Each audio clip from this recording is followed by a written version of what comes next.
स्वागत है आपका हिस्ट्री क्रिएटर में। तो चलिए आज हम लोग जो पीछे का पढ़ चुके हैं उसी का आज हम लोग एक फास्ट रिवीजन के तौर पर देखेंगे प्राग ऐतिहासिक काल को। तो प्राग ऐतिहासिक काल में मैंने शुरू में जब पहला क्लास लिया था तो उसमें मैंने बताया था कि हिस्ट्री आखिर है क्या, हिस्ट्री क्या है। तो सबसे पहले बच्चों में ये हिस्ट्री के तौर पे शुरू से बचपन से ही एक तरह से इनको हिस्ट्री रटने के तौर पर बना दिया गया है कि हिस्ट्री का कुछ फैक्ट रट लो जिससे तुम्हारी हिस्ट्री का कुछ नॉलेज आ जाएगा और तुम वही एग्जाम में लिख दीजिए और तुम पास हो जाओगे। हिस्ट्री को ऐसे माइंड सेट में पिरोना बच्चों में नहीं है। हिस्ट्री को आखिर वास्तविक तौर पर कैसे रखना है, तो जैसे कि साइंस में हम लोग रखते हैं कि साइंस को सबसे पहले उसके कुछ साक्ष्य निकालते हैं, फिर एविडेंस के तौर पर प्रयोग करते हैं, प्रयोग करने के बाद फिर उसका दैनिक जीवन में उपयोग करना चालू कर देते हैं। ठीक उसी तरह हिस्ट्री भी है। हिस्ट्री भी एक विज्ञान की तरह है। सबसे पहले सत्य को इकट्ठा करते हैं, सत्य को इकट्ठा करने के बाद फिर उसको वैज्ञानिक रूप में हम लोग तथ्य को आलोचना या समालोचना करते हैं। फिर उसके बाद जो फैक्ट मिलता है उसको हिस्ट्री के किस उसी टाइम पीरियड में रख के उसको फैक्ट को फिर साबित करते हैं। ठीक है, तो हिस्ट्री केवल एक तरह से देखा जाए तो साक्ष्यों के आधार पर केवल नहीं है। हिस्ट्री एक तरह से सामाजिक, आर्थिक और जो मानवीय चिंतन है, जो मानवीय तार्किक क्षमता है उसको क्रिएट करती है, एक तरह से बनाती है। जैसे कि एग्जांपल के तौर पर देख लीजिए कि 1857 की जो क्रांति है, तो बच्चों में ये है कि 1857 की क्रांति जानते हैं कि 1857 की क्रांति में प्रथम स्वतंत्रता युद्ध हुआ था।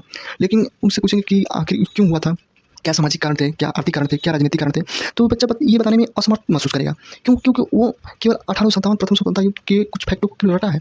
उसकी जो समझ होना चाहिए, जो आर्थिक समझ होती है और राजनीतिक समझ होती है, ये उसमें अभी विकसित नहीं हुआ है। क्योंकि वो हिस्ट्री को एक तरह से रटने के तौर पर ही रखा है।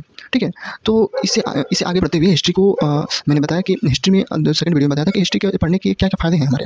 हिस्ट्री आखिर क्यों पढ़ना चाहिए, हिस्ट्री ऐसा है तो हिस्ट्री फिर क्यों पढ़ना चाहिए, क्योंकि अतीत को समझने के लिए हिस्ट्री को हमें पढ़ना चाहिए। अतीत को समझने का मतलब क्या हुआ कि जो हिस्ट्री है ना, तो वो अतीत को फिर से रिपीट करती है।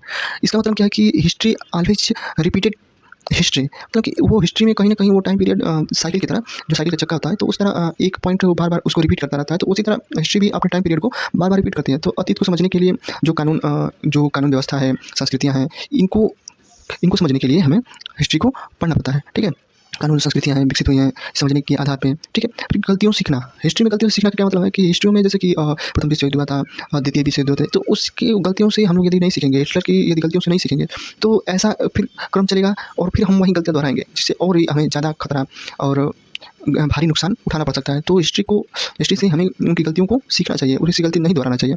आर्थिक नीतियाँ फिर जैसे आर्थिक नीतियाँ कैसे लेना चाहिए, जैसे कि 1927 में जो महान आर्थिक मंदी आई थी काल में, वो जो महान आर्थिक मंदी आई थी उसके बारे में, सामाजिक कुरीतियों, फिर गलतियों, ऐसा मतलब दोहराने से हम लोग बच सकते हैं। फिर निर्णय लेने की क्षमता, जैसे कि इतिहास में कैसे निर्णय लिया गया है उसके लिए हम इतिहास का जो पक्ष है उसको ले सकते हैं कि वो ऐसे क्रिटिकल सिचुएशन में क्या निर्णय लेना चाहिए। ये भी हमें हिस्ट्री सिखाती है।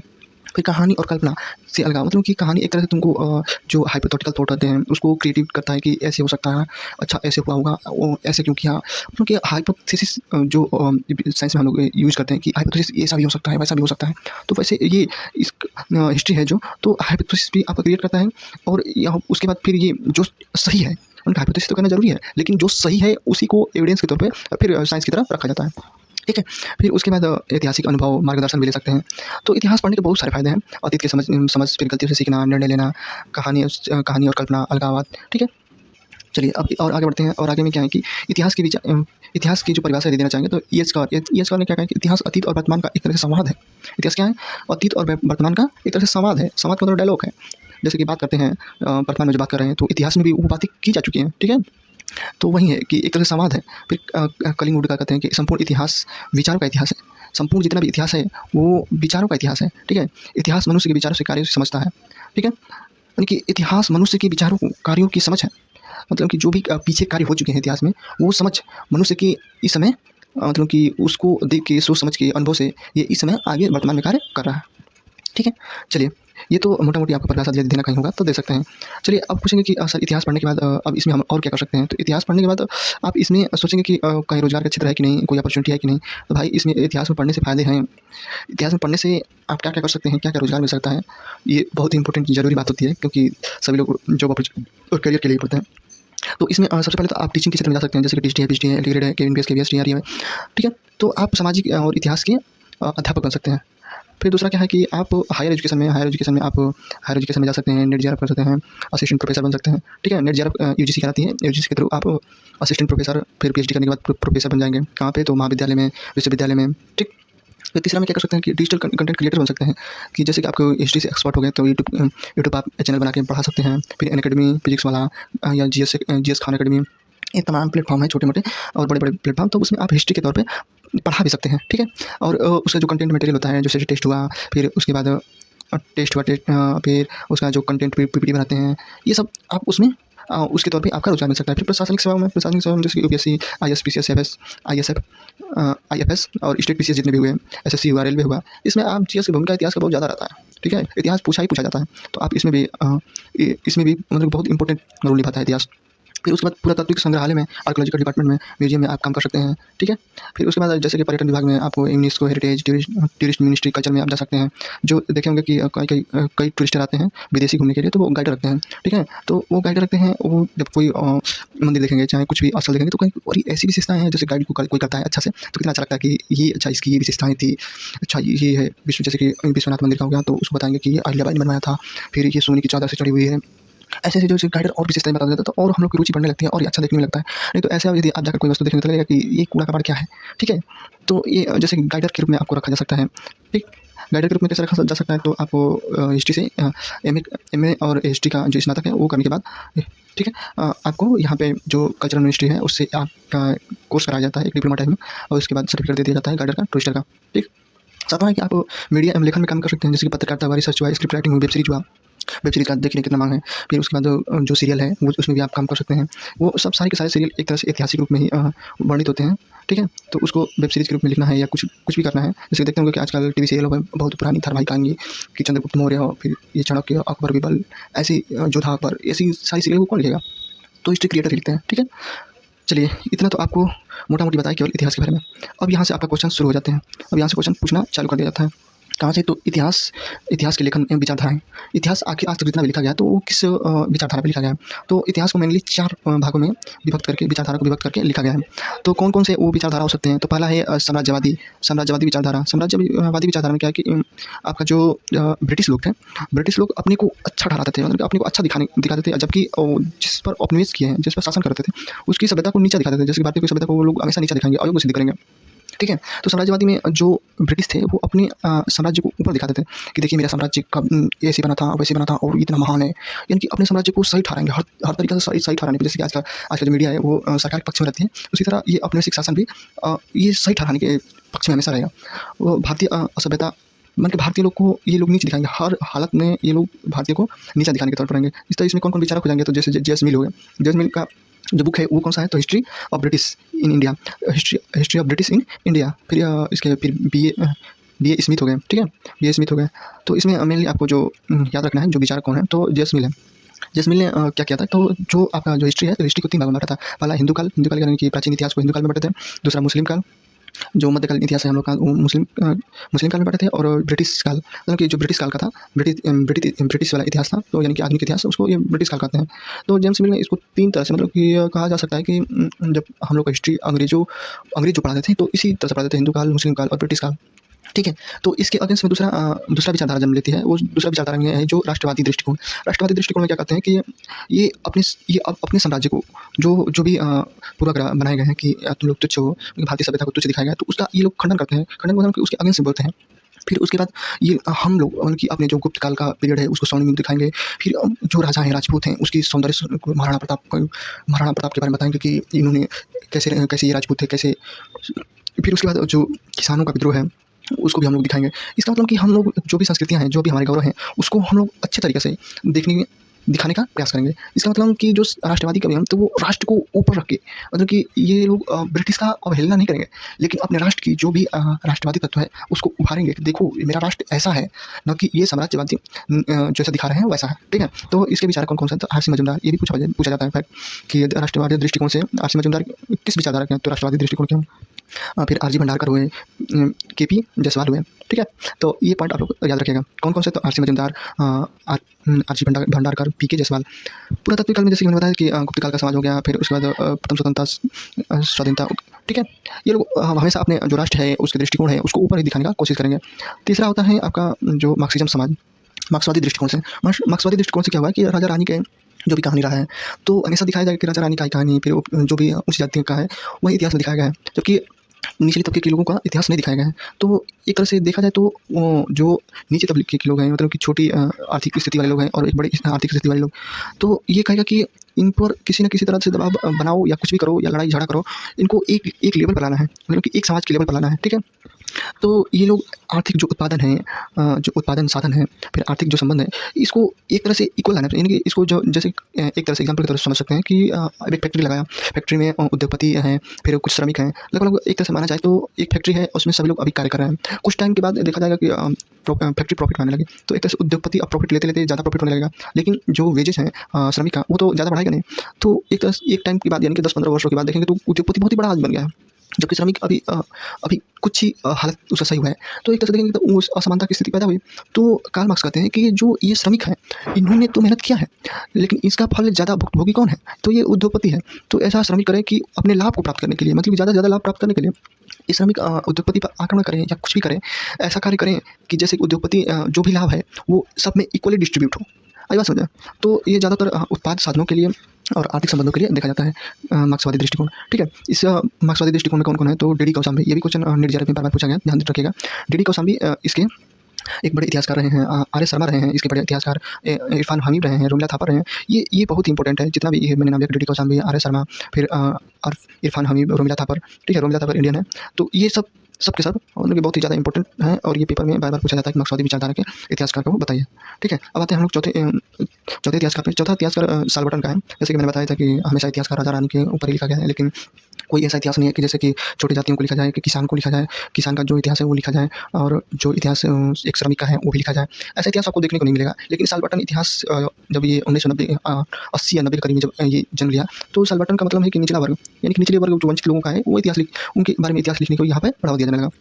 इसमें इसका उद्देश्य है कि आम जनता के बारे में लिखा जाए। आम जनता जो मध्यकालीन में पूरा प्राचीन काल में, फिर उसके बाद ये आधुनिक काल में कैसी है, इसके बारे में इतिहास लिखा जाए। फिर किसानों को, मज़दूरों को, आदिवासियों को, महिलाओं का दृष्टिकोण, ये सब भी तो इतिहास में लिखा जाना चाहिए। केवल राजा-रानी का इतिहास थोड़ी होना चाहिए, ठीक है?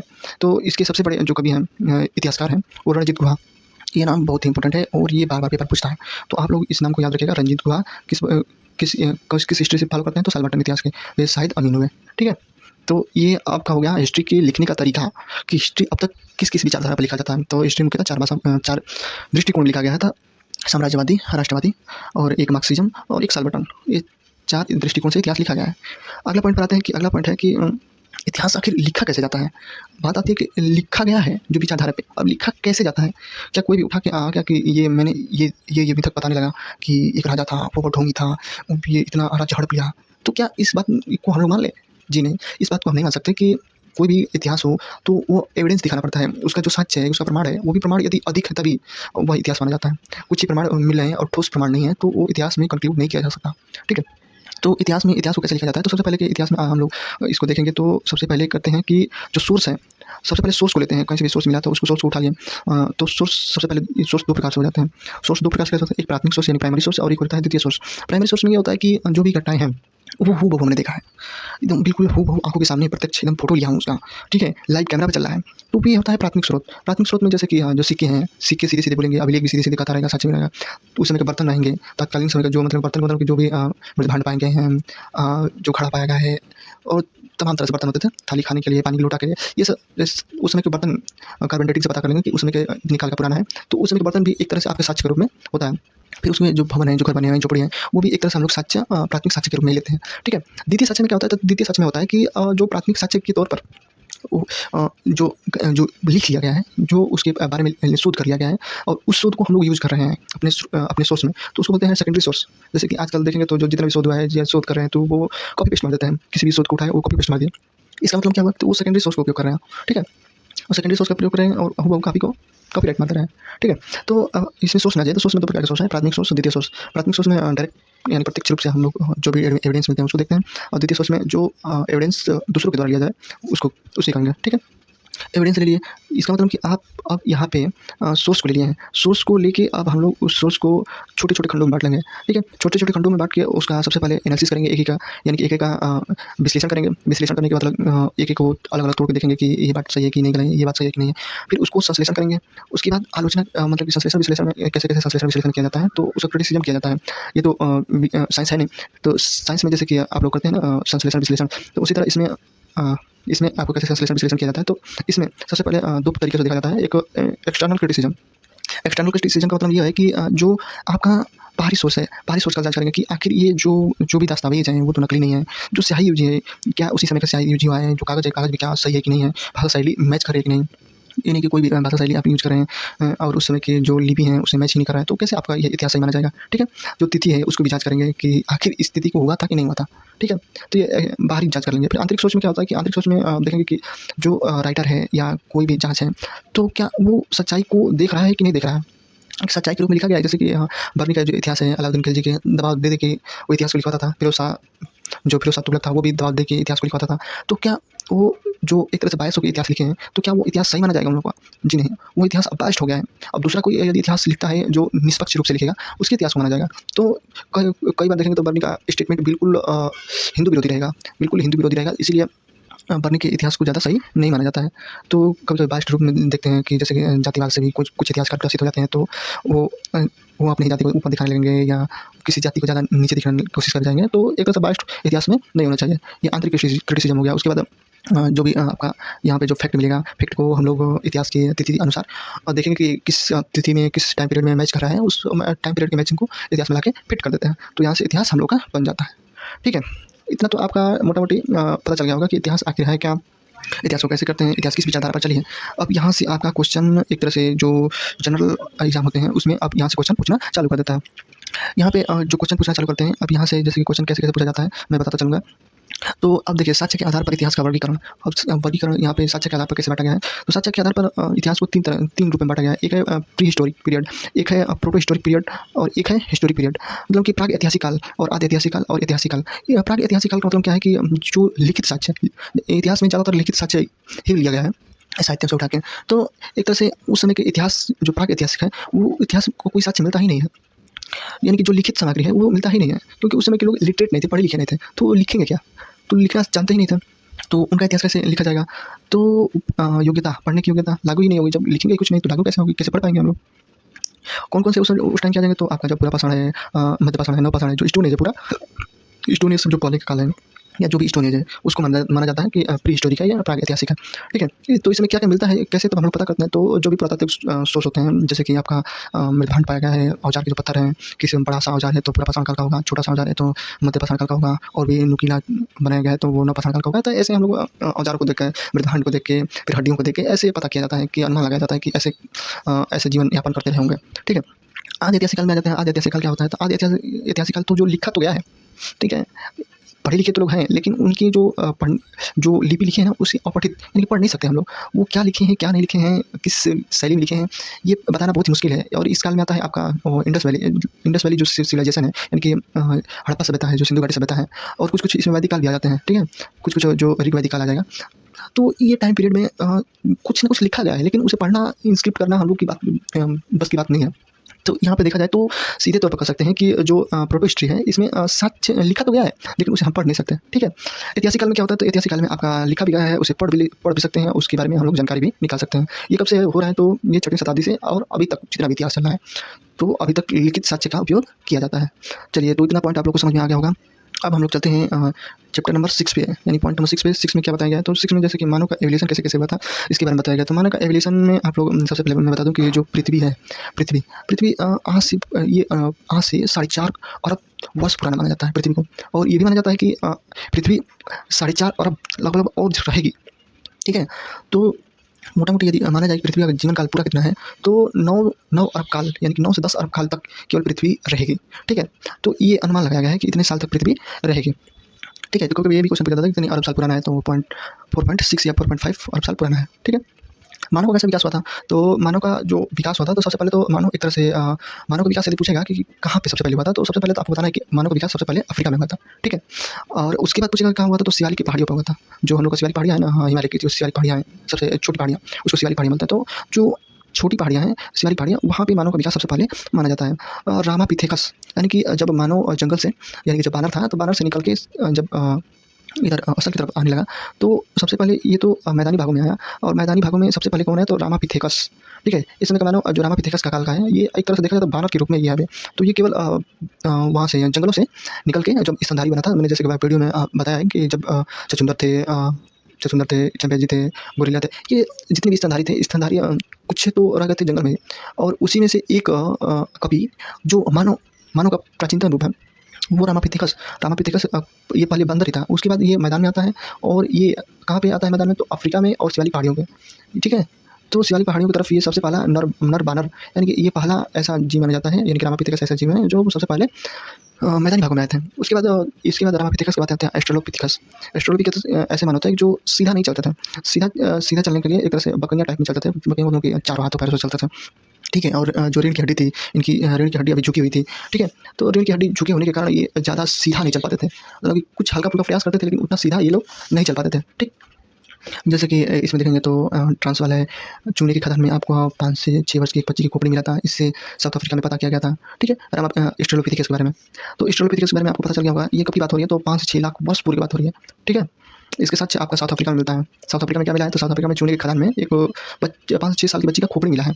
तो वह कार्बन जो 14 है वो वही उसी से पता किया गया है कि ये साल कितनी साल पुराना होगा खोपड़ी। तो ये 5 से 6 लाख वर्ष पुराना है, ठीक है? तो ये ऑस्ट्रेलोपिथेकस के बाद आता है होमो हैबिलिस। होमो हैबिलिस क्या करते थे? तो होमो हैबिलिस में अब ये लोग शिकार करने के लिए अब औजार बनाने लगे, यानी कि खुलकर अब हल्का-फुल्का खुलकर प्रयोग करने लगे, ठीक है? तो हाथों का प्रयोग करना अब धीरे-धीरे खुलकर ये लोग करने लगे हैं और औजार बनाने लगे हैं। कौन? तो होमो हैबिलिस। इसके बाद आता है आपका हिंडलबर्ग। हिंडलबर्ग में बताया था कि यूरोप में चले जाते हैं। उसके बाद आता है आपका इरेक्टस। इरेक्टस आता है। इरेक्टस में 2 मानव होते हैं, एक जावा मानव, जावा द्वीप की तरह, और एक होते हैं आपका पिकिंग मानव। पिकिंग मानव जो आपका बीजिंग, चीन की जो राजधानी है बीजिंग, वहाँ पे पिकिंग मानव के बारे में बताते हैं। जावा मानव उस समय का नरभक्षी था। नरभक्षी का मतलब कि जब इस मानव को भूख लगती थी तो ये किसी को देखता उखता नहीं था, यदि आदमी मिला तो आदमी को ही अपने में लड़के जड़ के और आदमी को ही नोच-नोच के खा जाता था, यानी कि ये मानव नरभक्षी था। कौन मानव? तो जावा मानव और पिकिंग मानव, यानी कि होमो इरेक्टस को नरभक्षी मानव कह सकते हैं, ठीक है? अब ये मानव सीधा होकर खड़ा होकर यानी कि चलना सीख लिया था। कौन सा मानव था? होमो इरेक्टस, ठीक है? होमो इरेक्टस के बारे में क्या है कि इसकी खोज 1891 में यूनिस डोइस ने किया था, सेलो नदी के किनारे। कहाँ पे? तो जावा द्वीप में, ठीक है? एक पॉइंट बहुत इंपॉर्टेंट है इसका कि आँख की खोज किसने किया था? तो आँख की खोज जावा मानव ने किया था। ये पॉइंट याद रखिएगा, पिंथ्रोपस या जावा मानव, ठीक है? तो आँख की खोज किसने किया था? तो जावा मानव ने किया था। पिकिंग मानव यानी सिंथ्रोपस। पिकिंग मानव में क्या है? तो पिकिंग मानव ये आपका जो बीजिंग है ना, चीन की राजधानी, वहाँ पे 40 अस्थि-पंजर मिले हैं, तो उसी से ये अनुमान लगाया गया है कि ये भी मानव थे। कौन सा मानव? तो पिकिंग मानव। चलिए, ये वाला इंपॉर्टेंट है। ये इसके बारे में हमेशा पूछा जाता है कि होमो इरेक्टस के बाद कौन आया था? तो निएंडरथल आए थे। निएंडरथल में क्या है कि निएंडरथल एक जर्मनी के निएंडर घाटी में पाए गए हैं।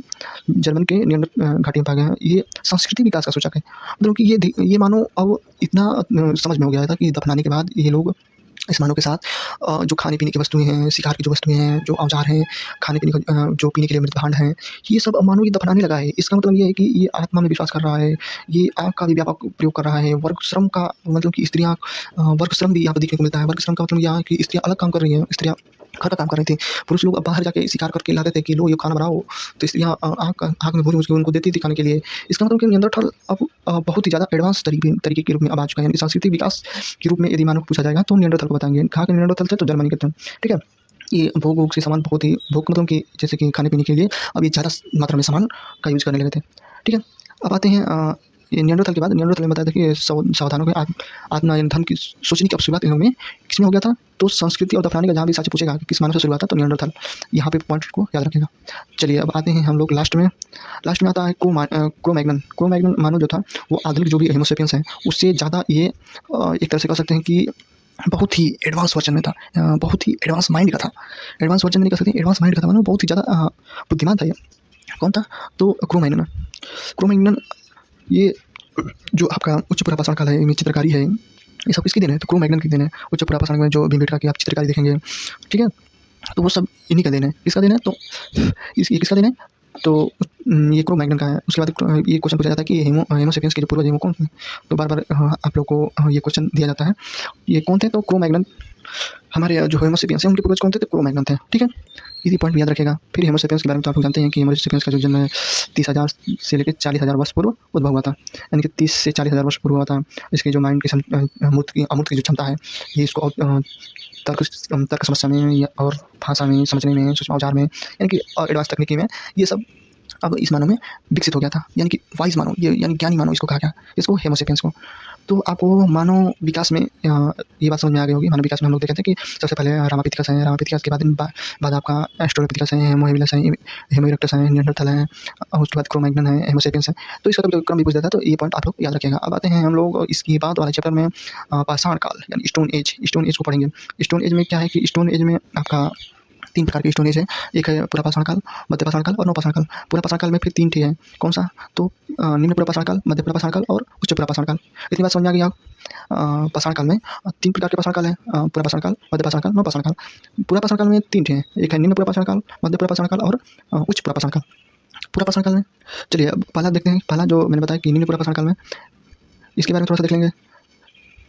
तो पुरापाषाण काल में यानी कि पैलियोलिथिक एज, ये पुरापाषाण काल में, पुरापाषाण काल 5 लाख से 10,000 ईस्वी तक चलेगा, यानी 5 लाख ईसा पूर्व से और 10,000 ईसा पूर्व तक ये काल चलेगा। कौन सा? तो पुरापाषाण काल। पुरापाषाण काल का जो मेन इंपॉर्टेंट थिंग पूछा जाएगा कि यहाँ के लोग कैसे थे, कैसे जीवन था इनका, तो हंटिंग यानी कि शिकार पे ही ज़्यादा निर्भर थे। जो खाने की वस्तुएं होती हैं हम लोग के यहाँ इस समय, जो आपके पास दाल चावल साग सब्जी जो भी कुछ है खाने के लिए, जो पिज्जा सैंडविच, इस जितनी भी चीज़ खाने के लिए उस समय जो पुरापाषाण काल में लोग थे, उस समय केवल शिकार करते थे और पशुओं के मांस पर ही उनका जीवन निर्भर था।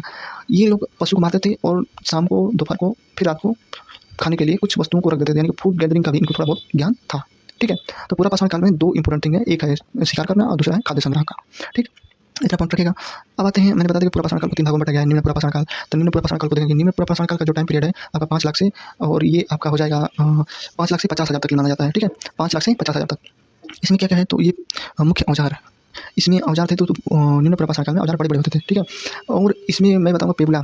तो पेबुल क्या होता है, को तो पेबुल होता है, पेबल आपका जब नदियों से जो पहाड़ टूट-टूट के आते हैं, आप लोग देखे होंगे नदियों से जब पहाड़ टूट के आते हैं तो वो एक तरह से धुल-धुल के, घसीट-घसीट के वो पत्थर एक तरह से गोल टाइप में हो जाते हैं। ठीक है, तो उसी को बोला जाता है पेबुल। क्या बोला जाता है? पेबुल। ठीक है, अब वो गोल पत्थर हो गया, गोल पत्थर को किनारे-किनारे से भाग से काट दिए, किनारे-किनारे भाग से काट दिए। इसको बीच में बोला जाता है कोर।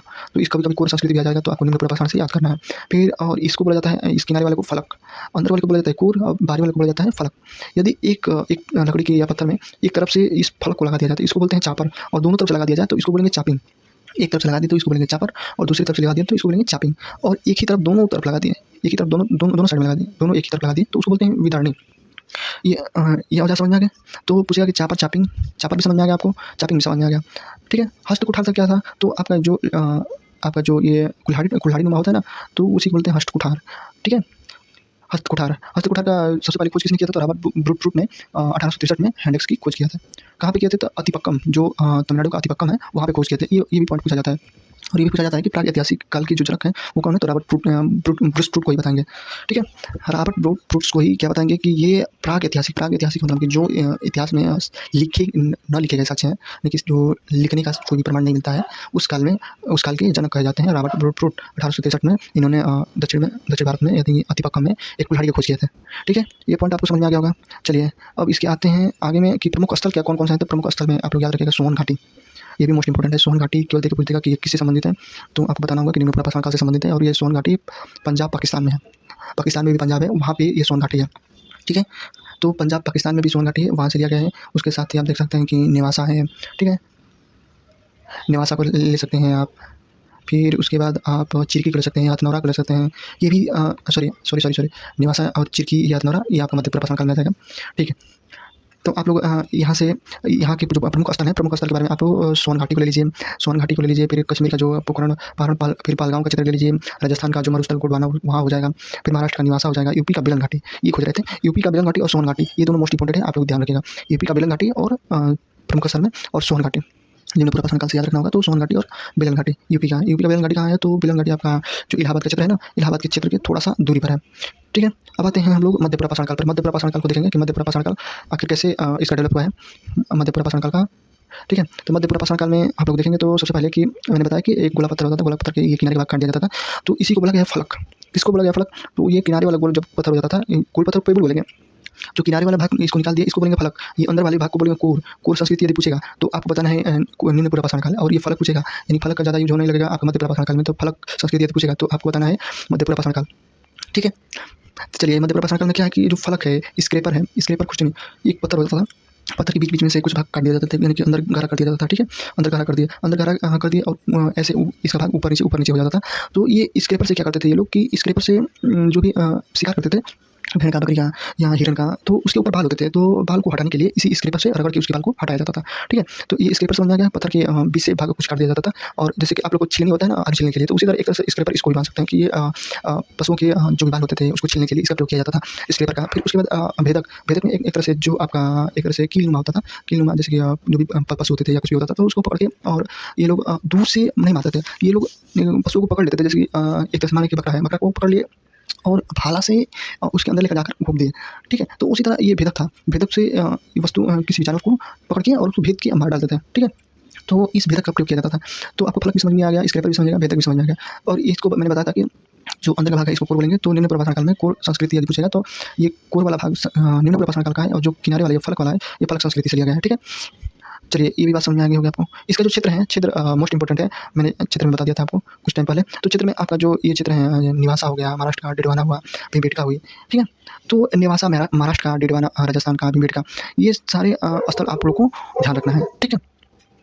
इस स्थल को आप लोग को ध्यान रखना है। तो मध्य प्रभाषण काल में आपको निवासा है, निवासा जो प्रवरा नदी के किनारे है, गोदावरी नदी के सहायक है, ये प्रवरा एच डी संकालिया ने इसकी खोज किया था। एच डी संकालिया ने बताया था कि ये भेजू के पुरातत्व विभाग के अध्यक्ष भी रह चुके हैं। फिर इसके बाद एक चित्र और याद रखेगा, चिरकी और हथनौरा जो नर्मदा नदी के किनारे पे है, और पहला यहाँ पे मानव कंकाल मिला है, ठीक है? इसलिए इस हथनौरा को नर्मदा मानव भी कहा जाता है।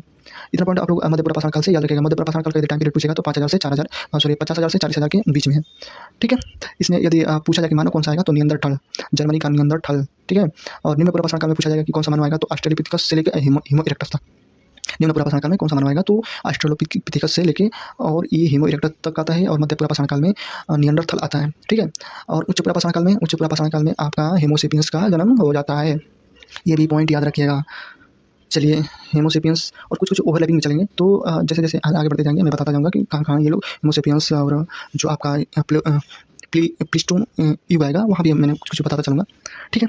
चलिए, जो मध्य प्रभाषण काल के बारे में कुछ न कुछ आपको जानकारी प्राप्त हो गई होगी। अब हम लोग आते हैं उच्च प्रभाषण काल में। उच्च प्रभाषण काल का जो टाइम पीरियड है, उच्च प्रभाषण काल का टाइम पीरियड है 40,000 से 10,000 बीसी, यानी कि ईसा पूर्व। 40,000 से 10,000 ईसा पूर्व। इसको कहते हैं ब्लेड संस्कृति।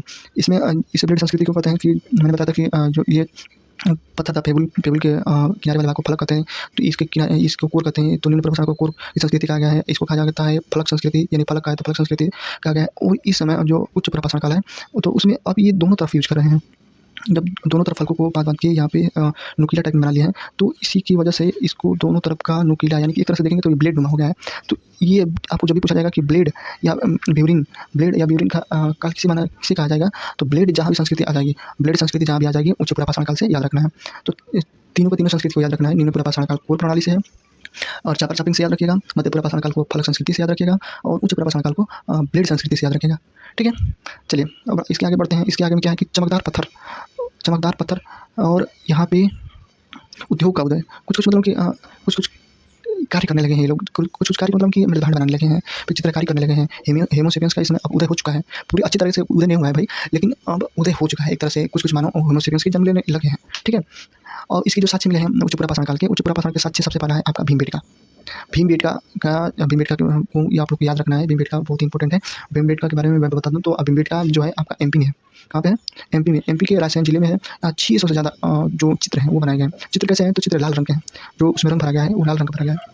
यूजीसी के नेट के पेपर में ये भी पूछा गया था कि किस जानवर का चित्र बने हैं। तो 3 जानवर के यहाँ चित्र बने हैं, एक हिरण, भालू और शेर। इस पॉइंट याद रखिएगा, हिरण, भालू और शेर। यहाँ पे चित्र कितने लंबे-लंबे हैं, तो 1 से 2 मीटर चित्र लंबे हैं, ठीक है? शिकारी का भी दृश्य यहाँ पे दिखाया गया है। वीएस वर्णाकर, ये भी क्वेश्चन पूछा गया है। इसकी खोज किसने किया था? तो वीएस वर्णाकर ने 1957 से 58 में किया था, ठीक है? वर्णाकर महोदय ने इसकी खोज की थी। ये शैलाश्रय गुफा चित्रकारी के लिए प्रसिद्ध है भीमबेटका, ठीक है? तो भीमबेटका के बारे में 2-4 पॉइंट याद रखिएगा, जैसे इसकी खोज वर्णाकर महोदय ने किया था। हिरण, भालू, शेर के यहाँ पे चित्र मिलते हैं, रायसेन जिले में है, ठीक है? 6 से ज़्यादा चित्र है यहाँ पे, लाल रंग से रंगा गया है। इतना पॉइंट आप लोग याद रखिएगा। चलिए, उच्च प्रभाषण काल में लोहदा नाला, ये भी इंपॉर्टेंट है। लोहदा नाला, माता देवी की मूर्ति, ये सब आप लोग याद रखिएगा। लोहदा नाला, बेलन घाटी आपको निम्न प्रभाषण काल में बताते हैं, इसमें भी आपका आएगा।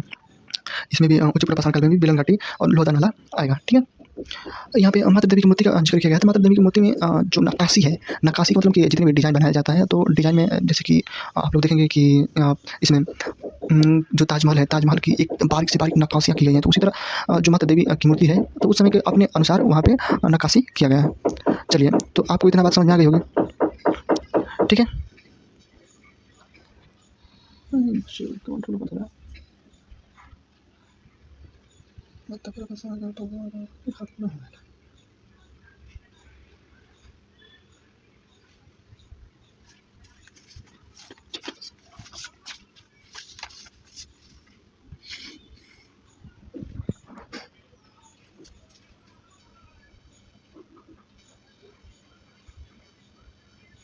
तो आप देखेंगे आगे मध्यपाषाण काल को। मध्यपाषाण काल यानी कि मेसोलिथिक एज।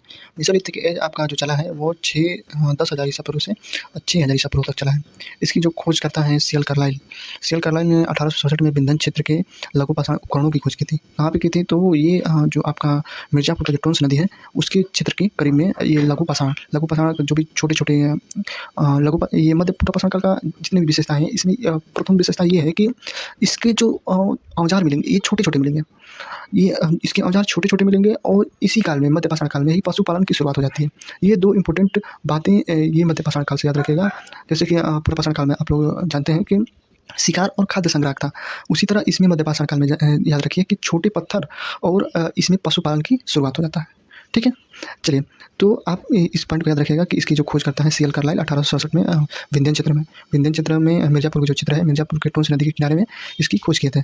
इस समय के जो औजार हैं 1 से 8 सेंटीमीटर के बीच में मिलेंगे। 1 सेंटीमीटर से 8 सेंटीमीटर के बीच में मिलेंगे। यानी कि देखिए कितना छोटा औजार मिला है। इसी की वजह से इसको कहा जाता है माइक्रोलिथिक एज। छोटे औजार की वजह से इसको माइक्रोलिथिक एज कहा जाता है। इस समय के जो औजार मिले हैं वो कौन-कौन से औजार मिले हैं? जो तीर मिला है आपका, तीर मिला है। फिर कमान यानी कि जिस पर तीर को रख के मारा जाता है यानी कि धनुष मिला है। फिर त्रिकोणाकार जैसे कि 3 कोने वाले त्रिभुज के टाइप में नुकीला, मतलब कि ये जितने भी किनारे हैं ये किनारे नुकीले होते थे। नुकीले, ये भी किनारा नुकीला और ये नुकीले किनारे को नुकीला रखा जाता है। फिर चंद्राकार भी इसी तरह बनाया जाएगा। समलंबाकार भी बनाया जाएगा। समलंबाकार, हाँ, एक तरह से ऐसे रहेगा, ऐसे। यानी कि जितने भी इसके किनारे रहेंगे ये किनारे को नुकीला बनाया जाएगा। क्यों? क्योंकि अब ये लोग प्रक्षेपात्र मतलब होता है कि फेंक कर मारना। अब जैसे कि मैंने बताया था कि निम्न प्रपाषाण काल में जो शिकार किया जाता था तो वो भेद कर किया जाता था। वो लोग पकड़ के मारते थे और जानवरों को पकड़ के मतलब कि काटना-पीटना जो भी करना होता था करते थे। लेकिन मध्य प्रपाषाण काल में अब ये लोग छोटे औजार का प्रयोग करेंगे, पहली बात। दूसरी बात कि ये लोग अब फेंकने वाले औजार और नुकीले औजार का प्रयोग करेंगे। जैसे कि मैंने बताया कि ये त्रिभुजाकार, ये तीनों तरफ इसका नुकीला भाग रहेगा और इस नुकीले भाग से ये लोग फेंक कर मारते थे। ठीक है? फेंक कर मारेंगे, कोई भी भाग इसका जाके जानवर में लग जाएगा और जानवर वहीं पे गिर के मर जाएगा। तो ये लोग प्रक्षेपात्र का भी अब यहाँ पे आविष्कार एक तरह से कह सकते हैं कि कर चुके हैं। ये चंद्राकार बनाते थे। चंद्राकार मतलब इधर के भी कोना इसका नुकीला होता था, इधर का भी कोना नुकीला होता था। इतनी बात समझ में आ गई? तो इसके जो खोजकर्ता थे सीएल कार्लाइल, माइक्रोलिथिक समझ में आ गया आपका। इसका जो औजार है वो भी समझ में आ गया। औजार किससे बनाए जाते थे? तो औजार इस समय के जो क्वार्टरजाइट पत्थर है, चट है, फ्लिंट है, जेफर है, इसके साथ जो कैडमिनी है, स्फटिक है, ये सारे पत्थर अब इसका औजार का प्रयोग किया जाने लगा है। इस काल में क्या हुआ है कि जो प्लीस्टोसीन का जो एज चला था, इसके पहले जो निम्न प्रपाषाण काल में, मध्य प्रपाषाण काल और उच्च प्रपाषाण काल में, इधर इसके पहले जितना भी काल चलाता था तो वो प्लीस्टोसीन एज में चला था। प्लीस्टोसीन एज एक तरह से हिमयुग था। हिमयुग का मतलब कि बहुत ही ज़्यादा ठंडी थी उस समय। तो अब धीरे-धीरे क्या हुआ है कि हिमयुग हटना चालू हुआ है। अब तापमान धीरे-धीरे बढ़ने लगा है और गर्मी बढ़ने लगी है, जिससे अब छोटे-छोटे जीव भी उत्पन्न होने लगे हैं। पारिस्थितिकी तंत्र का धीरे-धीरे विकास होने लगा है।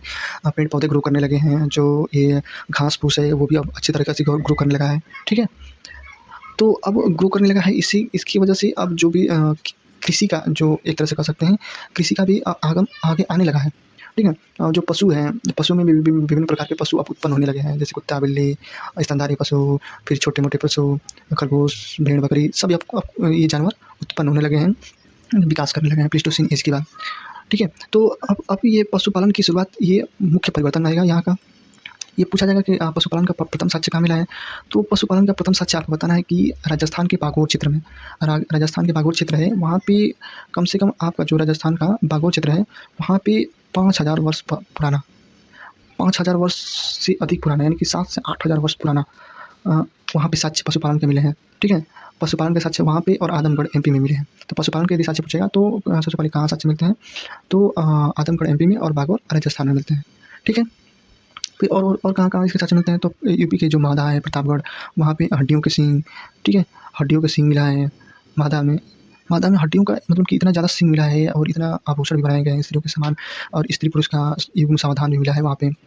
कहाँ पे? तो माधा में। माधा का इतना ज़्यादा आभूषण और उपकरण मिले हैं हड्डियों के, कि इसी की वजह से यह इसको बूचड़खाना भी कहते हैं। बूचड़खाना मतलब कि जैसे कि जहाँ ज़्यादा पशुओं को काटा जाता है, तो उस तरह एक इसको भी माना जाता है कि यूपी का जो प्रतापगढ़ का महदहा है, ये शायद बूचड़खाना उस समय का रहा होगा, पशुओं को काटा-वाटा जाता होगा। यहाँ पे क्या क्या और मिला है, तो मृग श्रृंग मिला है, मृग सिंह के छल्ले मिले हैं। माने कि मृग के जो हिरन है, हिरन का सींग का छल्ला मिला है, और युगल समाधान मिला है, जो पश्चिम से पूर्व की तरफ दफनाया गया है। युगल समाधान का मतलब स्त्री पुरुष को एक ही साथ दफना दिया गया है। तो यहाँ ये भी कह सकते हैं कि शायद वो हो सकता है कि सती प्रथा भी हो। तो ये भी जो दफनाया गया है प्रतापगढ़ में, तो ये पश्चिम से पूर्व की तरफ दफनाया गया है। यहाँ पे और देखेंगे तो गर्त चूल्हे मिले हैं। गर्त चूल्हे का मतलब कि जो चूल्हा है ना, चूल्हा में गोईठा-गोईठी जलाने के बाद उसमें हड्डियाँ भी मिली हैं, जो मानव का हड्डी, मानव की कहीं-कहीं हड्डी मिलता है, कहीं जानवरों की हड्डी मिलता है, तो इसी की वजह से उसको गर्त चूल्हा बोला जाता है। ठीक है, गर्त स्तंभ मिले हैं, स्तंभ के नीचे हड्डियाँ मिली हैं, इसकी वजह से उसे गर्त स्तंभ भी कहा जाता है। ठीक है, अगला पॉइंट पर आते हैं। अगला पॉइंट क्या है, तो दमदमा। इसका क्षेत्र जो मध्य पाषाण काल का है, आदमगढ़, भागौर, महदहा, दमदमा। दमदमा में देख लीजिए, दमदमा में क्या है, तो 41 नरकंकाल यहाँ से मिले हैं।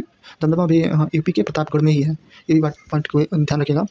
यहाँ पे क्या मिला है, तो यहाँ पे 41 नरकंकाल मिले हैं। 41 नरकंकाल मिले हैं, और कब्र में ये, अब इस पॉइंट को भी ध्यान रखिएगा, ये कब्र में 3 मानव कंकाल, यानी कि अभी तक हम लोग मादा में पढ़ते युग्मित सावधान को, यहाँ पे देखेंगे तो 3 मानव कंकाल को एक ही साथ दफना दिया गया है। फिर उसके बाद 5 युगल कब्र मिले हैं, और 35 एकल कब्र। एकल कब्र का मतलब कि एक-एक लोग को दफनाया गया है, और 5 कब्र में डबल जोड़े को दफनाया गया है, और एक कब्र में 3 लोग को दफनाया गया है। तो दमदमा को भी याद रखिएगा कि 41 नरकंकाल यहाँ पे मिले हैं, और ये मध्य पाषाण काल का क्षेत्र है। ठीक है, इसके बाद और पॉइंट पर आ जाइए, और इसका क्या-क्या है, तो इसका क्षेत्र ज़्यादा इंपॉर्टेंट है, क्षेत्र देकर ही ज़्यादा पूछता है कि कौन-कौन सा क्षेत्र किस साल के हैं। तो इसमें और आगे आ जाइए, यहाँ के सराय नहर पर आ जाइए, तो सराय नहर भी आपका जो प्रतापगढ़ है वहीं पे पाया जाता है। सराय नहर में क्या-क्या है, तो सबसे पुराना ये है, मतलब कि जैसे पूछेंगे कि मध्य पाषाण काल में सबसे पुराना जो क्षेत्र है, ये सराय नहर ही है। सराय नहर में 37 नरकंकाल मिले हैं, जो छत अवस्था में। छत का मतलब क्या है कि ये एक तरह से ऐसा लग रहा है कि बहुत भीषण लड़ाई झगड़ा किया है ये लोग अपने में बहुत भीषण लड़ाई झगड़ा करके आपस में कट-पीट के मर गए हैं। ये भी हो सकता है। नहीं तो ये हो सकता है कि ये बाह्य आक्रमण कोई किया हो, कोई कबीला नहीं तो कोई दूसरा ही लोग रहे होंगे, दूसरी जो कबीले के लोग रहे होंगे, वो आके आक्रमण बोल दिए होंगे, और घमासान युद्ध हुआ होगा। तो यहाँ पे जो सराय नहर है आपका प्रतापगढ़ में, यहाँ पे 37 नरकंकाल इसी छत अवस्था में मिले हुए हैं। और ये जो कब्र होता था ना, कब्र आपका ये इस तरह से दीर्घवृत्ताकार में होता था, और यहाँ पे सराय नहर में 4 लोगों को एक ही कब्र में दफना दिया गया है। ठीक है, तो कभी-कभी यूपीएससी में इस पॉइंट को इस तरह बनाता है कि दमदमा में 3 नरकंकाल मिले हैं, सराय नहर में 4 नरकंकाल, सॉरी 3 मानव, दमदमा में 3 मानव के कंकाल एक ही साथ 3 मानव कंकाल को दफनाया गया है। फिर पूछेगा दूसरे स्टेटमेंट में कि सराय नहर में 4 मानव को एक ही साथ दफनाया गया है, क्या ये दोनों कथन सही हैं? तो यदि आप जानते रहेंगे तो कहेंगे कि हाँ सही है, नहीं जानते रहेंगे तो सोचेंगे विचारेंगे, जो आएगा मन में करेंगे, या नहीं तो तुक्का पड़ेगा। ठीक है, तो सराय नहर में यहाँ पे 4 लोगों को एक ही साथ दफनाया गया है। ठीक है, ये वाला इंपॉर्टेंट है, ये सही यूपीएससी ने पूछा था। ठीक है, चलिए, और उसके बाद गर्त चूल्हे हैं, ये 8 से अधिक मिले हैं। कहाँ पे, तो सराय नहर में। और आ जाइए उसके बाद क्या मिलते हैं, तो इसके साथ लिखैया मिर्ज़ापुर में भी इसके साथ मिलते हैं 17 नरकंकाल के। ठीक है, 17 नरकंकाल के, वो भी पश्चिम से पूर्व की तरफ, पश्चिम में उसका सिर होता था, पूर्व की तरफ उसका पैर होता था। ठीक, उसके बाद आ जाइए लंघनाज में क्या हुआ है, तो लंघनाज में आपका जो गुजरात में पड़ता है, यहाँ भी 14 नरकंकाल मिले हैं, 14 मानव कंकाल मिले हैं, पशुओं की हड्डियाँ मिली हैं। ठीक है, लंघनाज में। और यहाँ पे जो सूक्ष्म उपकरण है, किसके उपकरण, तो जो ये मध्य पाषाण काल के, जो मैंने बताया था ना, इसकी विशेषता ही है कि सूक्ष्म उपकरण मिले, यानी कि मध्य पाषाण काल का डिनोट करेगा। पशुपालन के साक्षी का यदि पूछेगा तो पशुपालन का भी आदमगढ़ सबसे पहले भागवत बताइएगा, उसके बाद आदमगढ़ बता दीजिएगा। ठीक है, उसके बाद एक होता है चौपानी मांडो आपका यूपी में ही पड़ता है, यूपी के एमपी वाले बॉर्डर पर, जो इलाहाबाद का क्षेत्र है उधर में चौपानी मांडो मिलता है। चौपानी मांडो पूरा पाषाण काल, नवपाषाण काल और मध्य पाषाण काल का, मतलब तीनों का साक्ष्य यहाँ पे मिलता है। यहाँ पे मिला क्या है चौपानी मांडो में, तो एक हाथी से बना हुआ मृतभांड मिला है, और मधुमक्खी के छत्ते मिले हैं। और ये इसे कहा जाता है मानव का एक तरह से क्रमिक विकास हुआ है यहाँ पे। कहाँ पे, तो चौपानी मांडो में मानव का एक तरह से क्रमिक विकास के रूप में दिखाया गया है। तो चलिए एक बार और रिवीजन मार लेते हैं कि मध्यपूरा पाषाण काल का क्या-क्या है। तो मध्यपूरा पाषाण काल में सियल कार्लाइल 1867 में विंध्य क्षेत्र में इसकी खोज टोंस नदी के किनारे किया गया था। ये माइक्रोलिथिक एज की वजह से जाना जाता है क्योंकि 1 से 8 सेंटीमीटर के बीच में यहाँ पे उपकरण बनाए गए हैं और यहाँ पे जो औज़ार बनाए गए हैं कुछ त्रिभुजाकार में है, कुछ नवचंद्राकार में है, कुछ सबलम्बाकार में है, कुछ अनेक तरीके से नुकीले त्रिभुज को बनाया गया, नुकीले औज़ार को बनाया गया है कि फेंक कर मारा जाए। फिर उसके बाद आएँगे तो मैंने बताया कि प्लेस्टोसीन एज में के बाद अभी ये यहाँ पे तापमान बढ़ने लगा था, गर्मी बढ़ने लगी थी, तो यहाँ पे पारिस्थितिक तंत्र का विकास होने लगा था। इसकी वजह से यहाँ घास-फूस, पेड़-पौधे और छोटे-मोटे पशुओं का भी आविष्कार होना चालू हो गया था। विकास होना चालू हो गया था। तो विकास के दौर में आपको सबसे पहला सच मिलेगा बागौर से, राजस्थान के बागौर से, जो 8000 वर्ष पुराना लगभग माना जाता है। फिर उसके बाद बागौर से आ जाइए आदमगढ़ में भी आपका पशुपालन के भी साक्ष्य मिलते हैं, ठीक है। और एक पॉइंट और है कि जो बागौर में है ना, तो मध्यपूरा पाषाण काल का सबसे बड़ा मध्य पाषाण काल का सबसे बड़ा क्षेत्र माना जाता है कि यहाँ पे तमाम तरह से जितना भी आपको उपकरण चाहिए, जो भी मध्य पाषाण काल से रिलेटेड औजार चाहिए, सब कुछ मिलेगा। यानी कि भंडार ही है बागौर में, ठीक। और उसके बाद गुजरात में आपका लंगराज मिलेगा। लंगराज में आपका 14 नरकंकाल है। फिर इसके नीचे और आएँगे तो कर्नाटक में जलाली नहीं बताएँगे, जलाली भी है। फिर यूपी का सबसे इम्पोर्टेंट है। यूपी में मैंने बताया कि प्रतापगढ़ में आपका सरायनगर है। सरायनगर में 37 नरकंकाल मिले हैं जो छत अवस्था में है, मतलब कि कटे-पिटे अवस्था में है। यहाँ पे 4 लोगों को एक साथ दफनाया गया है। इसके साथ 8 करके चूल्हे मिले हैं। सरायनगर हो गया। फिर दूसरा यूपी का ही और प्रतापगढ़ का माधा मिला है। माधा को बूचड़खाना भी कहते हैं। बूचड़खाना क्यों कहते हैं? बूचड़खाना इसलिए कहते हैं क्योंकि यहाँ पे जो पशुओं की हड्डियाँ हैं, हड्डियों को ज़्यादा मात्रा में मिला है और यहाँ पे उपकरण और आभूषण की जो आभूषण भी बहुत ज़्यादा मात्रा में मिला है। एक क्वेश्चन बार-बार पूछता है कि जो हिरण का जो छल्ले के साथ सच है वो कहाँ से मिला है? तो मादा से बताएँगे। और युगल सावधान के सच भी इसी मादा से मिलता है, जो जिसका जो सिर पश्चिम में है और पैर पूर्व में है, ठीक है। फिर लास्ट में आ जाए दमदमा को देख लीजिए। यहाँ पे 41 नरकंकाल मिले हैं। 3 लोगों को तो एक साथ दफनाया गया है, 5 को युगल में और 35 को एक ही साथ दफनाया गया है। लेखैया मिर्ज़ापुर में 17 नरकंकाल मिले हैं, जो अभी वो उसको भी दफनाने का वही रीति-रिवाज है। पश्चिम में रहेगा सिर आपका, पूर्व में रहेगा पैर। चलिए, तो इसके कुछ-कुछ पॉइंट को हम लोग ध्यान रख लिए, याद कर लिए। और यदि इसी में पूछा जाए, यदि एक पॉइंट और छूट गया है यहाँ का कि तेरी शक्ल भी क्वेश्चन बार-बार पूछा गया टीटी के एग्जाम में कि तेरी शक्ल क्यों प्रसिद्ध है? तो तेरी शक्ल के जो तमिलनाडु वाला क्षेत्र है, तमिलनाडु वाले क्षेत्र में जानते होंगे कि पहाड़ पर्वत ज़्यादा है और वहाँ पे लाल मिट्टी बहुत ही ज़्यादा मात्रा में पाई जाती है। तो लाल मिट्टी के एक तरह से देखें ना, कंकड़ के बने औजार मिले हैं वहाँ पे। अभी तक हम लोग देखते थे किसके औजार? पत्थर के औजार, लकड़ी के औजार और ये आपका हड्डियों के औजार। यहाँ पे एक तरह से कंकड़ के औजार मिले हैं। तो कंकड़ के औजार, ये क्वेश्चन बार-बार पूछा जाता है। तो कंकड़ के औजार कहाँ बने साक्ष्य मिलते हैं? तो तेरी शक्ल में या टेरी में। ओके, तमिलनाडु। चलिए, ये पॉइंट हम लोग को याद हो गया। अब आते हैं नेक्स्ट सी, स्टोन एज के टॉपिक नंबर सी पे। और सी है आपका नवपाषाण काल यानी नियोलिथिक एज। नियोलिथिक एज में क्या है? नियोलिथिक एज आपका है 600 से 6000 से 2500 ईसा पूर्व। 6000 से और 2500 बीसी तक है। 2500 बीसी तक क्यों कह रहे हैं? क्योंकि इसके बाद ताम्रपाषाण काल आ जाएगा। ताम्रपाषाण काल, फिर दक्षिण में आपका लौह पाषाण काल आ जाएगा और यहाँ पे आ जाएगा आपका सिंधु घाटी सभ्यता इसके बाद। तो इसीलिए इसको 2500 बीसी तक इसमें रखा है, जबकि इसको आपको सही तरीक़े से यदि नवपाषाण काल को माना जाए तो 6000 तक, 8 से 6000 या 8 से 5000 ईसा पूर्व तक मानते हैं, ठीक है। 8000 से 6000 कई बुक में ऐसे दिया है, तो 8000 से 6000 के बीच पूर्व मानेंगे। ये वाला पॉइंट ये रॉन्ग हो जाएगा, ज़्यादा पीछे नहीं जाना है। कम से कम यहाँ पे 5000 से 6000 के बीच में ही रहना है और यहाँ पे 8000, ठीक है।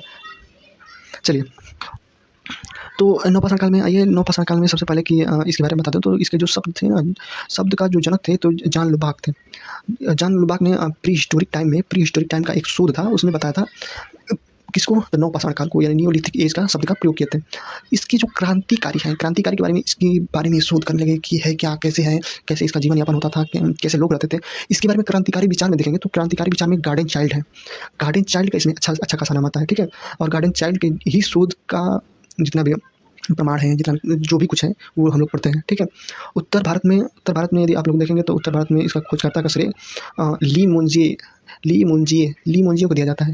ली मुंजिए ने क्या किया था कि जो मिर्ज़ापुर में टोंस नदी है, टोंस नदी में 1860 में इसके बारे में खोजा था, इसके बारे में बताया था। यदि दक्षिण भारत में देखेंगे वहीं तो नेपोलियन फ्रेजर है। तो इतना भी पॉइंट याद रखिएगा। ये चारों पॉइंट टीचटी के लिए मोस्ट इंपॉर्टेंट है, ये पूछा भी गया है, इसलिए मैं बता रहा था, ठीक है।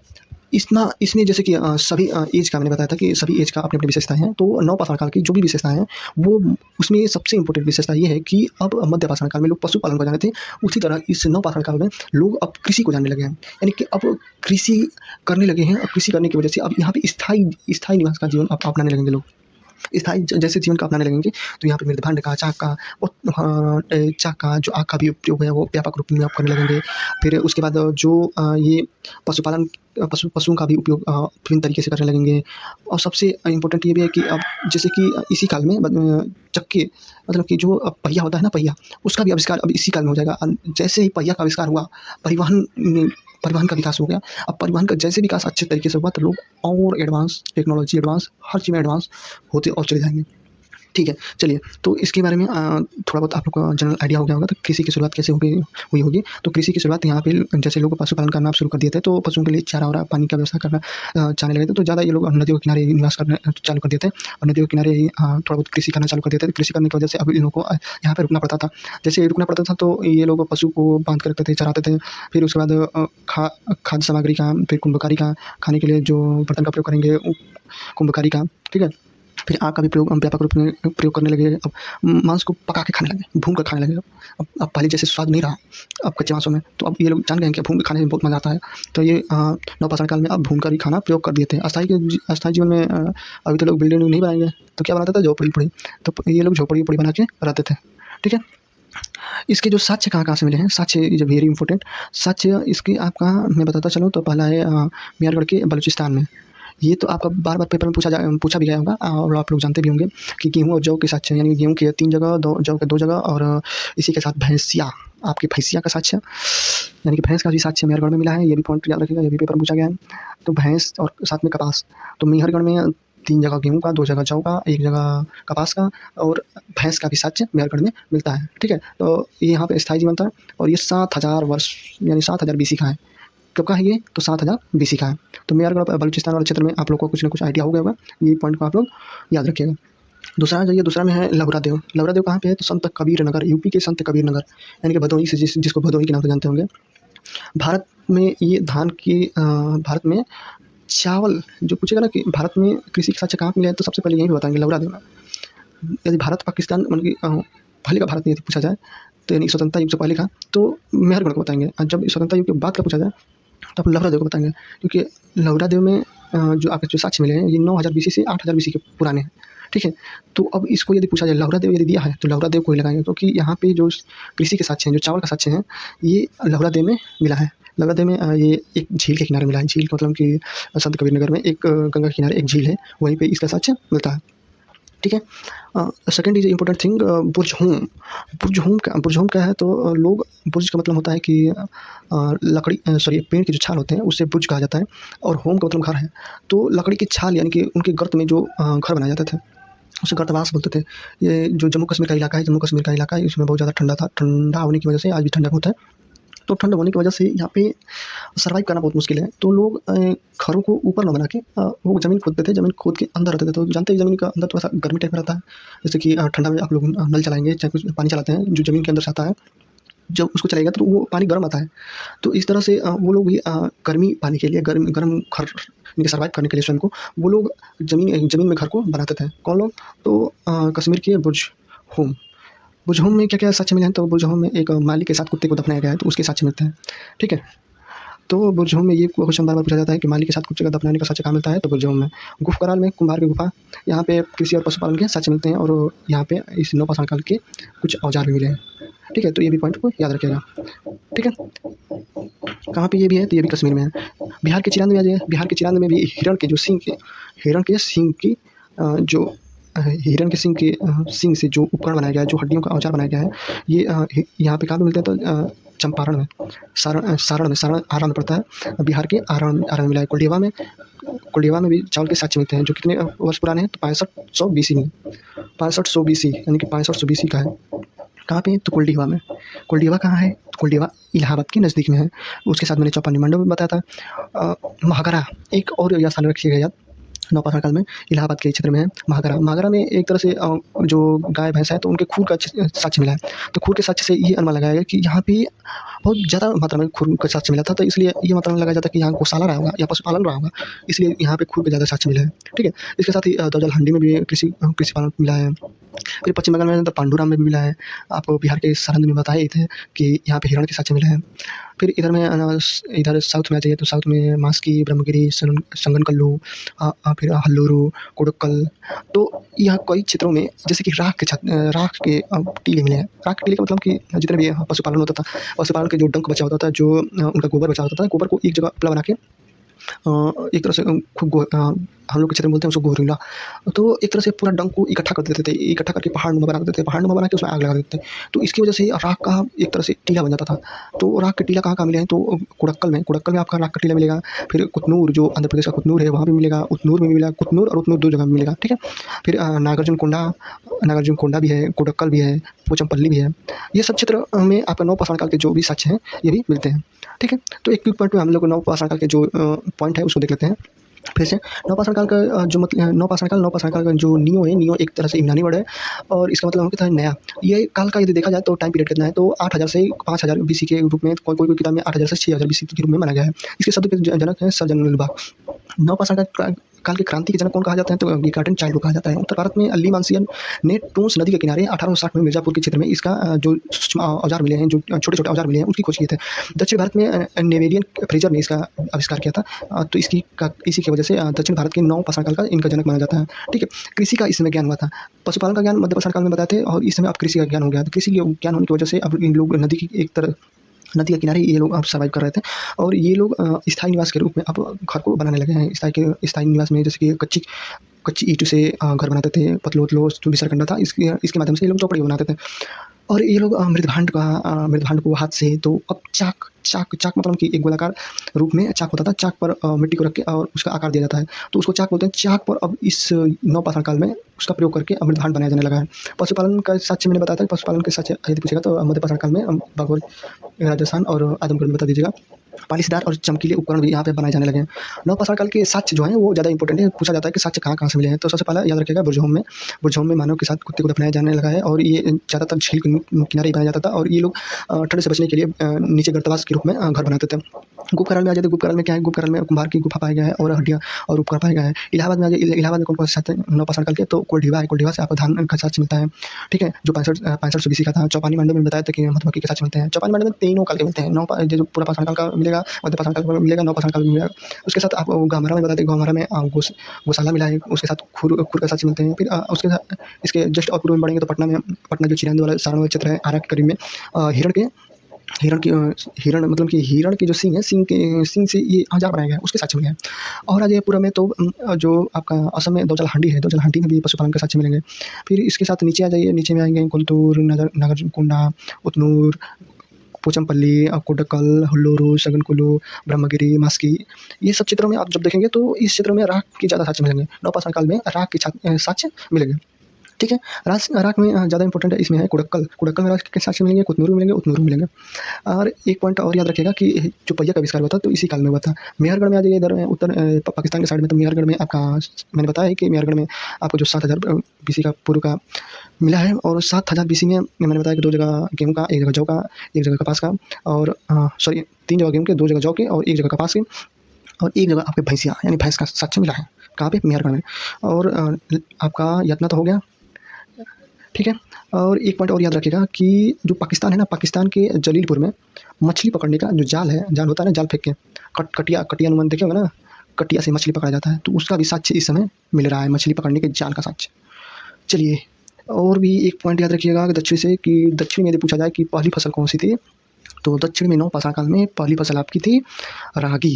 इतना पॉइंट आप लोग याद रखिएगा, इतना पॉइंट आप लोग को याद रखना है, ठीक है। इसके साथ आगे हम लोग बढ़ते हैं। अब अगला टॉपिक पे, अगला चैप्टर पे आ जाते हैं, ताम्रपाषाण काल। ताम्रपाषाण काल का मतलब ये है कि अब हम लोग पत्थर के औजार, पत्थर का उपयोग एक तरह से दैनिक जीवन में बहुत किए। जो निम्न पुरापाषाण काल था उसमें बड़े-बड़े पत्थर का प्रयोग किए। मध्यपाषाण काल आया तो उसमें छोटे पत्थर का प्रयोग किए। फिर नवपाषाण काल आया तो उसमें एडवांस अपने तरीके से उसको गढ़ा, छोटे बनाए, बड़े बनाए, त्रिभुजाकार बनाए, सब लंबाकार बनाए, नवचंद्राकार बनाए, फिर क्षपात्र बनाए, तीर बनाए, यानी कि जैसे इच्छा किया वैसे हम लोग नवपाषाण काल में पत्थर का यूज़ किए। अब हम लोग आते हैं ताम्रपाषाण काल में, यानी कि अब हम लोग करेंगे तांबे का भी यूज़ करेंगे। तांबे से ही अब सब ज़्यादा से ज़्यादा काम करेंगे। ये नहीं कि इसमें पाषाण काल के औजार बनना खत्म हो जाएँगे, नहीं, उसके साथ अब जो तांबे का यूज़ है वो आगे बढ़ जाएगा, ठीक है। चलिए, ताम्रपाषाण काल युग में आ जाते हैं तो तांबे का आप लोग जानते हैं, तांबा और पत्थर दोनों का भी यूज़ होने लगेगा, ठीक है? कॉपर का इस समय क्या हुआ है कि इस समय में तांबे पाषाण काल में कि अब लोग मैंने बताया कि लोग अब नवपाषाण काल में रहना प्रारंभ कर चुके हैं। तो रहने में सबसे पहले कि आप लोग देखेंगे कि छोटी झोपड़ी है, झोपड़ी में कच्चे दीवालों का प्रयोग किया गया है। तो एक तरह से देखेंगे कि अब जैसे कि आज का जो ग्रामीण समाज है, तो ग्रामीण समाज में देखेंगे तो ऐसे ही लोग रहते हैं। तो उनको अब एक तरह से संस्कृति के रूप में देखेंगे हम लोग। तो एक तरह से देखेंगे तो संस्कृति के रूप में अब इस जितने भी काल के आएँगे जितनी भी पॉइंट को पढ़ेंगे वो एक तरह से संस्कृति के रूप में हम पूरा पढ़ेंगे, ठीक है? तो चलिए पहला संस्कृति पढ़ते हैं। संस्कृति का मतलब है कि ग्रामीण जीवन, एक तरह से ग्रामीण जीवन से निकालेंगे कि क्योंकि इस समय जितना भी ग्रामीण समाज होता है उससे रिलेटेड ये वाली संस्कृतियाँ उत्पन्न हुई हैं और हर संस्कृतियाँ एक तरह से अपने-अपने नाम को, अपने-अपने कल्चर को आगे बढ़ाएँगे।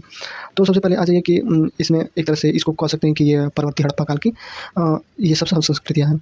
तो परवर्ती हड़प्पा काल में संस्कृतियाँ यदि देखेंगे तो सिंधु क्षेत्र में जुकर-जाकर संस्कृति हो जाती है। परवर्ती हड़प्पा काल का मतलब कि हड़प्पा काल के बाद का क्षेत्र है, ठीक है?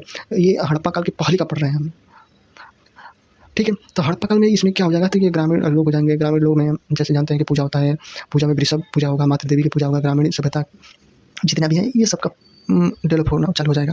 ताम्रपाषाण काल एक तरह से कहेंगे कि किसका अध्ययन कर रहे हैं तो हम लोग कहेंगे कि ताम्रपाषाण काल हम लोग एक तरह से ग्रामीण समाज का अध्ययन कर रहे हैं, गाँव का अध्ययन कर रहे हैं। गाँव में इस गाँव का, उस गाँव का, उस गाँव का जैसे हम लोग कहते हैं ना कि यहाँ पे कटया है, तो यहाँ पे ये चित्तपुर है, तो यहाँ पे जो भी गाँव है, उस गाँव को हम लोग जानते हैं तो यहाँ पे कहते हैं कि यहाँ पे ये ऐसे करते हैं लोग, वैसे करते हैं। तो वैसे ही उस समय के जो ताम्रपाषाण काल की जो संस्कृतियाँ हैं, उसके बारे में हम लोग देखेंगे कि उसमें लोग जो नवपाषाण काल से आगे बढ़ के एडवांस होके और क्या किया, क्या-क्या काम किए हैं। तो सबसे पहले देखेंगे आपका आहार संस्कृति। पहला संस्कृति देखेंगे कहाँ पे? आहार संस्कृति, यानी कि बनास, इसको बनास संस्कृति भी कहेंगे। आहार संस्कृति में हम लोग क्या-क्या देखेंगे कि आहार संस्कृति में जो संस्कृति है ये सबसे पहले तो ये बनास यानी कि दक्षिण-पूर्व राजस्थान, जो राजस्थान है ना, ऐसे यदि इंडिया का मैप बनाया जाए तो इंडिया के मैप में इधर में राजस्थान है। राजस्थान का जो दक्षिण-पूर्वी इलाका है, दक्षिण का और पूर्वी इलाका, दक्षिण-पूर्व में आहार संस्कृति ने जन्म लिया था। कब जन्म लिया था? तो 2000 से 1400 बीसी के बीच में। 2000 से 1400 बीसी के यानी बीसी में लेंगे तो यानी कि कह सकते हैं कि 4000 से और 3500 के बीच में, 4000 से 3500 के बीच में यहाँ पे बनास नदी के किनारे 3 संस्कृतियों का जन्म हुआ है। कौन-कौन सी? आहार संस्कृति का, गिलोंद संस्कृति का, बालाथल। तो इसको अब ये तीनों संस्कृति का एक ही नाम के रूप में हम लोग पढ़ेंगे। किसके रूप में पढ़ेंगे? तो आहार संस्कृति के रूप में पढ़ेंगे। ठीक है? ये बात समझ में आ रही है? ताम्रपाषाण संस्कृति एक तरह से गाँव की संस्कृति है। गाँव की संस्कृति में पहला संस्कृति पढ़ रहे हैं दक्षिण-पूर्व राजस्थान की आहार संस्कृति। जो 2000 से 1400 बीसी के रूप में चलेगी। ये बनास नदी के किनारे चलेगी। बनास नदी के किनारे 3 एक तरह से गाँव छोटे-छोटे मिलेंगे। एक आहार, गिलोंद और बालाथल।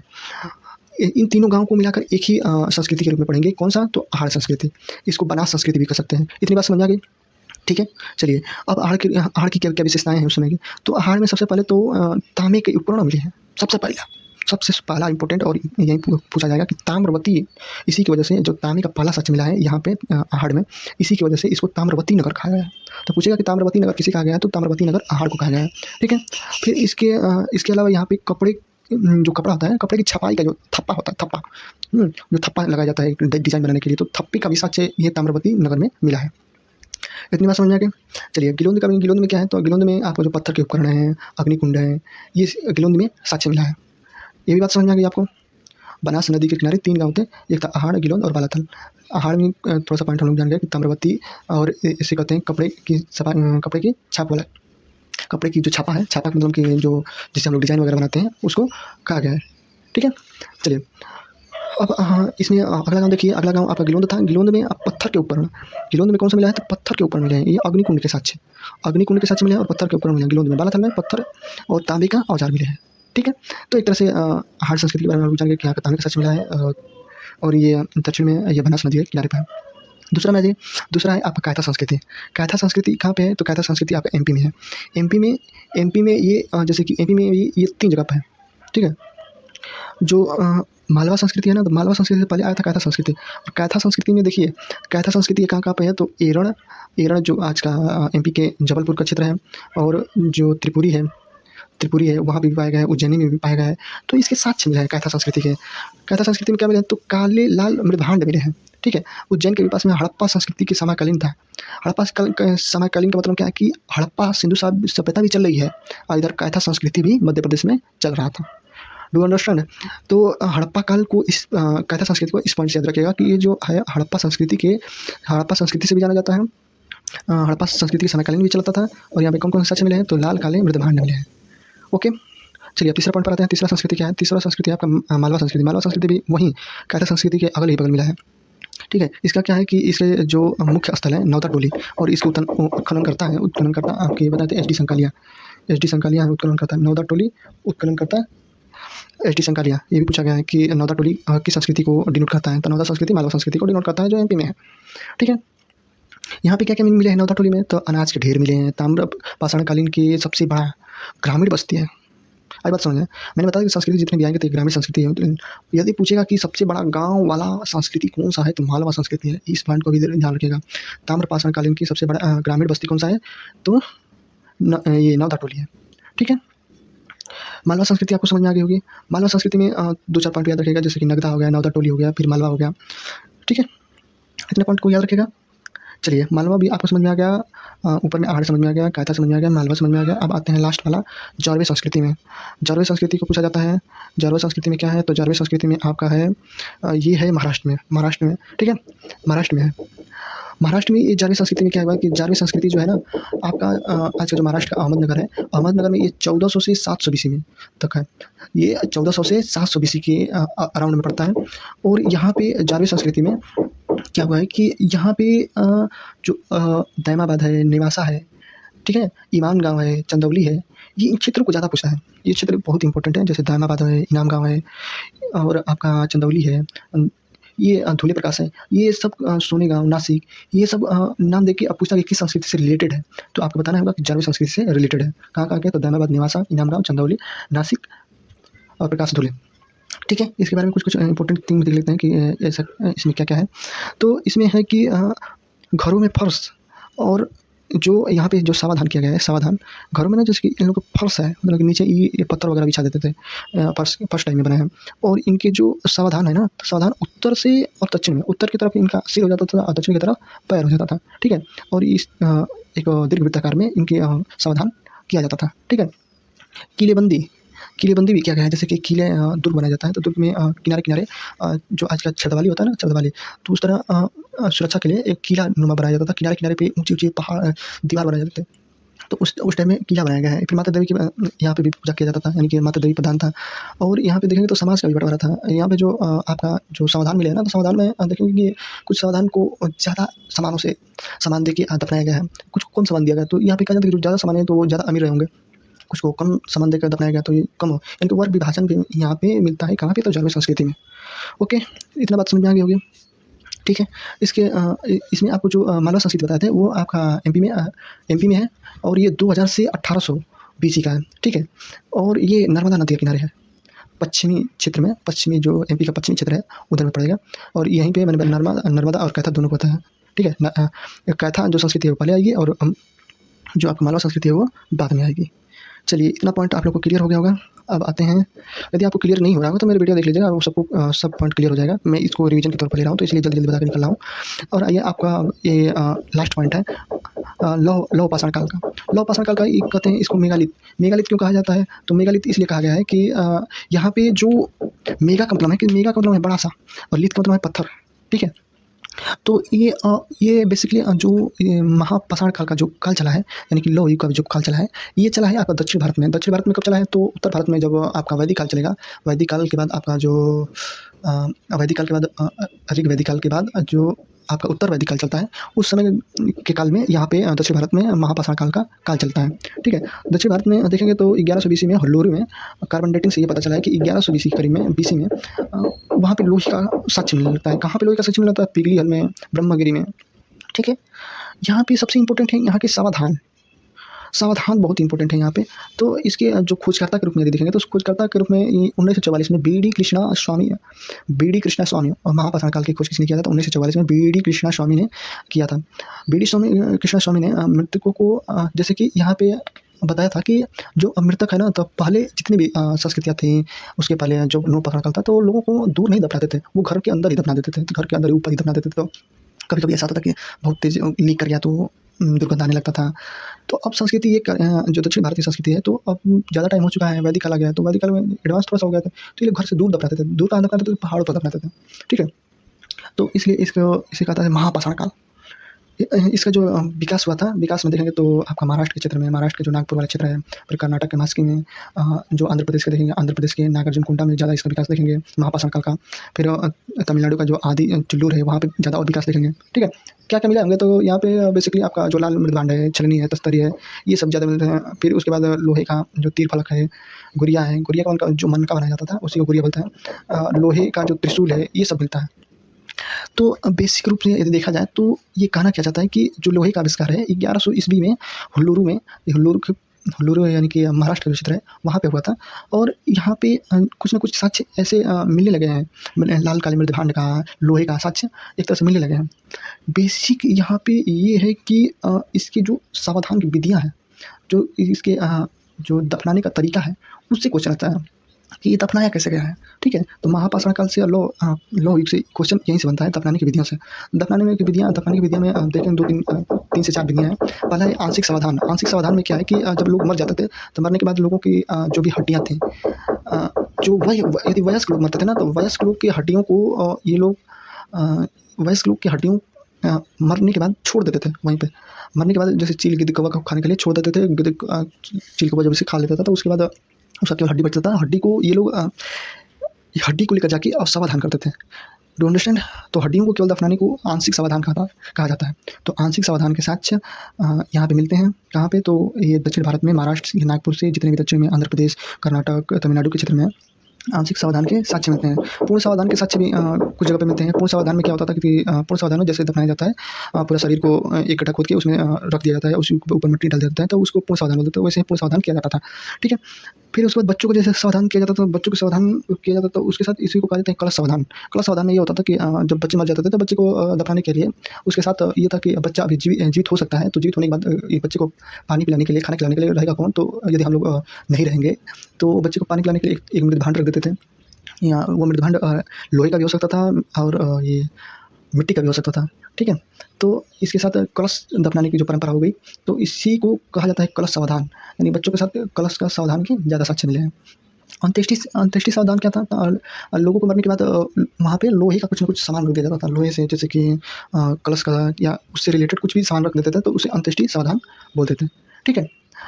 उसके बाद आप लोग इसमें आ जाइए, सावधान की विधियाँ हो गया। तो सावधान किस रूप में किया जाता था? तो एक था पत्थर चक्र। पत्थर चक्र के रूप में, ये पत्थरों का जैसे कि घेरा बना देते थे। पत्थर को जैसे कि सावधान बीच में करके और चारों तरफ से घेरा बना देते थे, उसे पत्थर चक्र बोलते थे। डोलमेल का था।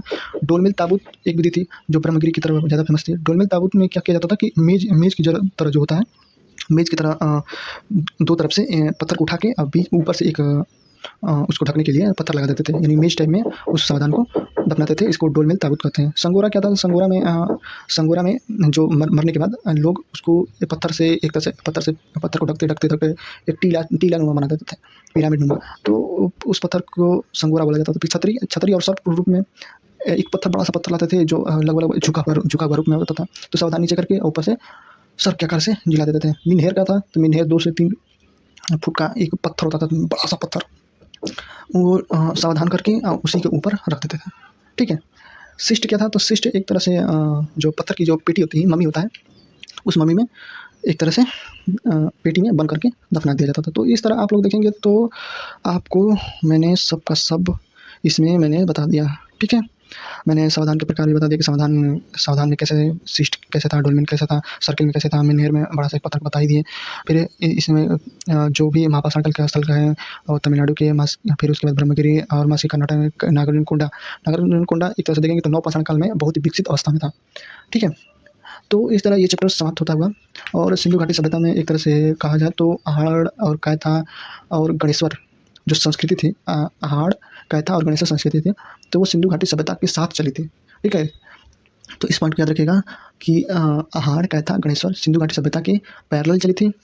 कौन सी संस्कृति इसके बाद चली थी? तो इसके बाद में चली थी सिंधु क्षेत्र में झोकर झाकर संस्कृति चली थी। पंजाब में बहावलपुर में एच कब्रगाह संस्कृति चली थी। गुजरात में देखेंगे तो लाल चमकीले मृदभांड की संस्कृति चली थी। और पंजाब हरियाणा में देखेंगे तो पीले मृदभांड की संस्कृति चली थी। और दोआब में देखेंगे तो गैरिक मृदभांड की संस्कृति चली थी। इतनी बात समझ आ गई। ये परवर्ती हड़प्पा के हैं, यानी कि हड़प्पा के बाद के हैं, ठीक है। और हड़प्पा काल के पहले का जितना भी पढ़े थे, और संस्कृति से मालवा संस्कृति, झारवी संस्कृति, ये सब हड़प्पा काल के पहले का है। धन्यवाद, बहुत बहुत धन्यवाद आप लोग सभी का। और यदि कोई पॉइंट आपको यदि नहीं समझ में आ रहा है तो ये रिवीजन के तौर पर क्लास लिया गया था, तो इसलिए जल्दी जल्दी हम लोग कवर किए हैं। यदि आपको नहीं समझ में आता तो वीडियो देखिएगा। चलिए धन्यवाद।